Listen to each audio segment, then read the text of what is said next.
হয়েছে মহাবিশ্বের অন্য কোনো জায়গা থেকে। লোহার একটা অণু তৈরি করতে 1 কোটি ডিগ্রি সেলসিয়াসেরও বেশি তাপমাত্রা লাগে। এই লোহাকে আল্লাহ বললেন, আমি পাহাড়ের চেয়ে বেশি শক্তিশালী করে বানিয়েছি লোহাকে। সুবহানাল্লাহ পড়েন। ফেরেশতারা বললেন, হাল মিন খালকিকা আশাদ্দা মিনাল হাদিদ। আল্লাহ, আপনার এই সৃষ্টিকুলের মধ্যে লোহার চাইতেও শক্তিশালী কি কিছু আছে? আল্লাহ বললেন, নাম আছে। ফেরেশতারা বললেন, মা হিয়া? আল্লাহ বললেন, সেটা হচ্ছে আন্নার, আগুন। আগুন লোহাকেও গলিয়ে দেয়। সুবহানাল্লাহ পড়েন। ফেরেশতারা বললেন, হাল মিন খালকিকা আশাদ্দা মিনান নার। আল্লাহ, আপনার এই সৃষ্টিগুলোর মধ্যে আগুনের চাইতেও কি শক্তিশালী কিছু আছে? আল্লাহ বললেন, আছে। কি সেটা? আল মা, পানি। পানি মারলে আগুন। সুবহানাল্লাহ পড়েন। ফেরেশতারা বললেন, ইয়া রাব, হাল মিন খালকিকা আশাদ্দা মিনাল মা।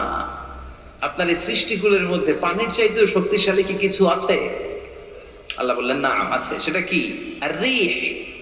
আর রিহ মানে বাতাস। কারণ বাতাসের ধাক্কায় সমুদ্রে, সাগরের পানিতে ঢেউ খেলে, জলের উচ্ছ্বাস হয়, জলোচ্ছ্বাস হয়, ঠিক কিনা?